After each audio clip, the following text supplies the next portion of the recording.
Guys, it's Nitin from Recruitment, still live at IHR Manchester. That noise is still happening on the, 10 minutes, every 10 minutes, interrupting my podcast. Come and have a seat. It's a hot mic, just come and have a seat. Gordon Webb, how are you, mate? You okay? Do you know Gordon? No, Jeff. If there's anyone in recruitment you need to know, it's Gordon Webb, right? Gordon, you're going to join in the chat. Pull that mic up a bit. You can join in the chat.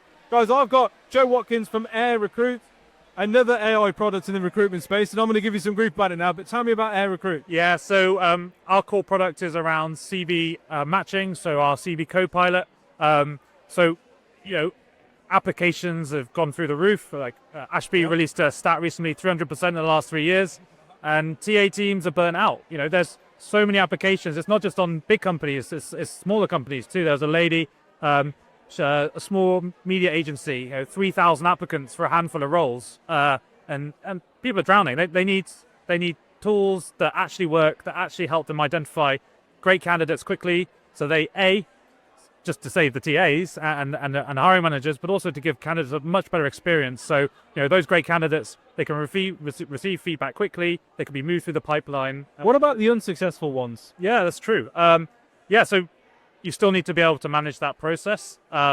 So having a system that helps you to quickly decline candidates who aren't relevant, that's also helpful too. Because if you get 1,000 people who apply for a job, and let's say there's 10 to 15 relevant people in there, most systems, those come through in the order of application. Mm-hmm. So it might be the most relevant candidates are like 990. Whereas if you know that, okay, these top 10 at the top of my list, these are the most relevant, I can quickly give feedback to the candidates that aren't relevant to say, oh, I'm really sorry, not today, etc. So yeah, because I think that's the most important part. And Gordon, you've been in this space a long time and been on sort of the variety side of the rec tech world, right? Where you've seen this firsthand. The biggest frustration that candidates have with the application process is they never hear back. Yeah, it's not the ones that get the job or get involved in an interview process. Well, they're kind of like, just, okay, that's great. But the thing that the biggest bugbear is, I never heard back from them. And we also know that from an EVP perspective, the impact that has on a business's brand, right? I know people who won't buy a Dyson, for example, not because Dysons aren't good, but because they've applied for jobs there before and never heard a thing back. And they're like, I wouldn't buy that. I'm not having that. You know what I mean? It's very, at an interview a number of years ago, where the candidate applies to, everything can be automated through emails in terms of if they reject the candidate for whatever reason, then an automated email goes in. You know what I mean? Or businesses that don't even need to read the emails set off as soon as you reject the candidate, and that is the biggest frustration for candidates. And I think from a TA perspective as well, we know the price of job boards is increasing. We know the price of LinkedIn Recruiter is at a point now where most TAs haven't got that as a luxury anymore. You have an influx of active candidates that were applying for jobs, in your applicant tracking system now. Surely you would go, let me treat these guys with a little bit of dignity and a little bit of respect and say, do you know what, Gordon, thank you for your application for this role. Unfortunately, this is the caliber of people you're going up against, Joe's experience and Joe's background and blah, blah, blah, because I've decided to move forward with interview with Joe. So you're not in this round, unfortunately, but look, please don't let that put you off applying again. We really like these things in your CV. And if you could do a bit more of this stuff and a bit more of that stuff, let's definitely have a chat and let's keep it in contact, right? That makes the job of a TA so much easier, because the next time something comes up, and it might be a step down from the role that you're involved in, but a step up for you, you're going to go, oh, this is more, maybe this is what they wanted me to apply for. I'm going to feel compelled to apply now, right? And I think that's where RecTech needs to be focusing its attention. Is there's a candidate pool of active candidates out there right now who aren't hearing back and are being treated like dispensable. Yes. Whilst the cost of acquiring candidates is increasing and the cost of advertising is increasing, and we were sort of frustrated with the whole process, but the answer seems, to me anyway, from where I'm sat, it seems pretty obvious, Yeah.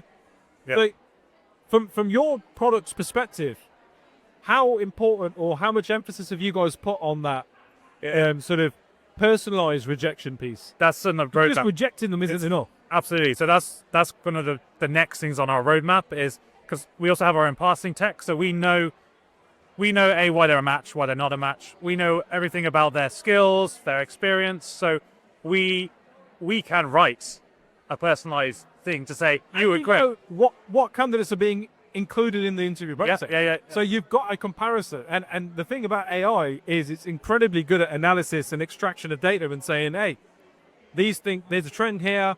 These guys have moved forward with this kind of individual or applicant. Therefore, these people, we need to personalize a response to that. And I love the idea of also giving them feedback that also helps candidates. So, okay, this time you didn't get it because you lack these skills, but actually, if you apply again and you were able to go learn X, Y, Z, and here's some places you can go and learn those, we'd love for you to apply. Actionable feedback, right? I don't know. As we found that now, just a massive reducer for everyone as this bit, and then we just there no domination is basically if it's based on experience, this is like the different candidate. It's based on skills, this is like the different candidate. And it's all objective with the sooner we hit that up. But see, it's just they hit up, they know the candidates. It's a bit up and it's they don't keep like it kind of that's good. And a few guys that are helping them go though, yeah, everybody's sanity, everybody pushed to this ones that they got. And the others they get thumbed down with just hit bodies and all the gadgets. I think I'm more than with the recruitment side, so obviously the recruit agency brand, but then that's really important. But I think the employer brand is even this chemical do you more. Yeah, absolutely. Yeah. No, so the parallel between agency and in-house TA, they're there. You know what I mean? They both have got to build up a candidate portfolio and a candidate database, and both haven't got the luxury to go around systemically pissing candidates off, because talent pools are only so deep, especially now in a globalized world that we're in, right? So you haven't got the luxury of risking annoying a handful of people because, oh, well, you know, and we all know bad news travels fast. You guys at Shazam, like, a recruitment business's website isn't just a shopping window anymore. Do you know what I mean? It's all about getting those vacancies and getting them listed above your CV libraries and your total jobs and your reads so that they apply directly with the agency. So you see the importance of that. What are you guys doing in that world? Our website should be chased out on spot ages. It should be a client acquisition tool and a candidate acquisition tool. True, yeah. To come in and focus on the can say only, and they do focus on that client acquisition. The same thing about the career side, it needs to be obviously that's all around the candidate perspective, so you don't even need to be worried with the funny side. So we'd be even more time to invest in that candidate journey, what they see, what they feel, video, promoting different parts. This so easy today to make figure fiction in terms of what they're doing. When is the agents to try to use the websites now is to the phrase, but 100% that's what we kid you all the time. This is that if you use the SEO correctly, then you should be 73% of all job searches start on there.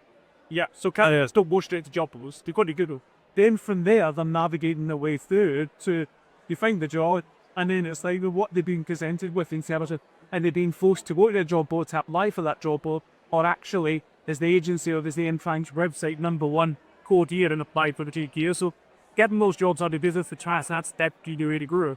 But ultimately, it's just making sure that yes, candidates will find you through job posts, but 73% of all the applications, all the searches start on you. And that's pretty important. Men just search your job boards, they're just finding their way to job posts because they're obviously on it pretty curious. And then the job boards are making them create a profile, which then puts them in a candidate database, which they then sell at a premium, right? Let's talk about kind of candidate attraction then, because that's important for both of what you guys do. But in my mind, I think we're at the very start of the process of applying for a job changing. I don't think the job spec in its current form has got much left, or job advert. I think we're not far away from video-based kind of, hey, here's who our business is, this is what the role is. If you're interested, you know, either shoot us a video back or send us something that helps us get you involved in the process. That makes your lives very difficult because a video is even harder to search engine optimize for starters, and a video application rather than a CV is incredibly hard to use at this point in time to kind of assess as an application, right? Yeah, well, it's one of the things we're working on is that kind of unstructured data. So rather than like a CV, be able to, we haven't got it as far as a video, but we could get transcripts, for example, and start to take that apart in a structure, add structure to it, to then be able to do the match scoring to say, actually, yeah, it may not be a CV, but people could be describing the same kind of things. You know, what's your experience? What have you done in different jobs? What are your skills? So it's a different format, but ultimately it's going to contain similar kind of information. So I think it's doable, definitely. Well, you guys, let's say you don't on the video side, they definitely love social. And on the website, better they do one, but every single job people can run to do. But if the thing selected, it's book huge amounts, and then making sure that you then see a matter your social via video. Also, basing a lot of that line is down. There's where, again, more than the agency side for the Andrews things, is where the working exclusively with Funny is how they manipulate and branded landing pages. So we able to spend up landing pages where we client be working with, and then you can have more of a generic video on maybe the CEO or the CTO or whatever section job it is, and you can then just go replace those, rinsing and repeating that same landing page over and over. Then it's telling the candidate all about the company, the visions, the values, the organizational structure, all that thing. So it's effectively, it's giving them that adult buy-in, but it doesn't need to be then arduous to just every single job. It's a lot better, more generic, to then just tailor it to the job in terms of that. I love that. I think the video application thing is interesting. That I'm not so sure. Like, I think there are lots of people who hate the idea of sitting down and doing a video. Yeah.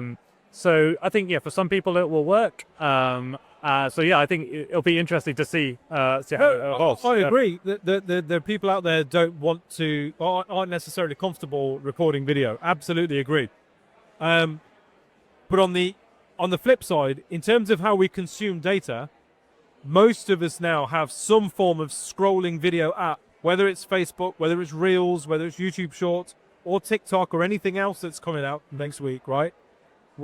That's how we consume our data now, and consume our information. It's where we get our news from, it's where we get our memes from, it's where we get our social and pop culture references from. And often is the trend that recruitment's the last to sort of fall in line.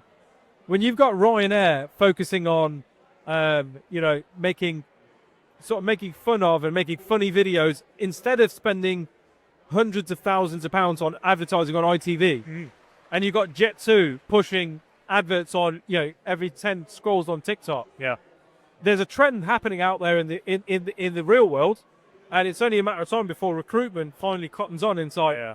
I'm not spending 5 to 10 grand a year on CV Library and Total Jobs and Reed to put out job adverts and then bitching and moaning because I've got 3,000 applications. Yeah. And then bitching and moaning because I've got to now spend money to find an AI product that's going to do the job for me. Where actually the solution is, I could just post a video about the job I'm recruiting for, and I'm not asking for candidates to reply with a video. Yeah, sorry, I'm saying, yeah, I think from the advert point of view, it makes complete sense. Yeah. But equally, you could take it that step further and say, no, do you know what? This is a customer-facing role. You're going to be in front of people. You can't you can't do this and record a video. You might not be the right person for my business. That's very fair. I think it's going to be. I don't need a procurement manager that can do that. But if I'm looking for a salesperson, a marketing person, if I'm looking for a customer services agent, because again, we're not that far away from being able to, AI telephony issues and stuff like that, right? Voice cloning and so on and so forth. We're not that far away from actually people going, no, when the bank they're going to call you, they will FaceTime you. And you're going to FaceTime with your relationship manager at Barclays. So you can see that they are at the Barclays call center and they've, you know what I mean? Like, that's the world we're kind of heading into. So those customer facing and nothing said exact sales roles, customer facing, any better your customer facing, then the fake those people separate the sales side would be, but we try to get a feel well to get yeah. That's what actually caught the episode. Then you close on. I don't need them to. Yeah, exactly right. But there'll be something else that they can do, or I could ask them to do, which isn't send me a CV and I'll read it and I'll let you know what I think.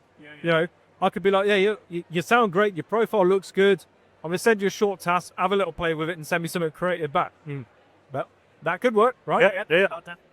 So yeah, interesting. Any final thoughts? Anything you want to leave us with? No, I think it's we had a really good. I wish I hadn't walked over now.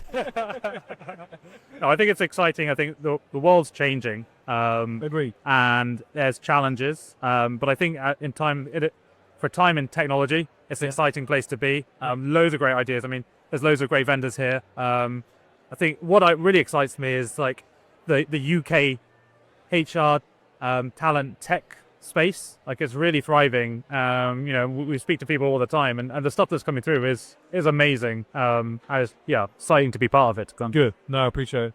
But for me, I'm just, I'm here today on Rejection and the showcase, the innovation showcase. So it's just all the new backs of tech and technology, especially around the AI that are coming through. It's just great. You guys are big user in. Yeah, we do. Yeah.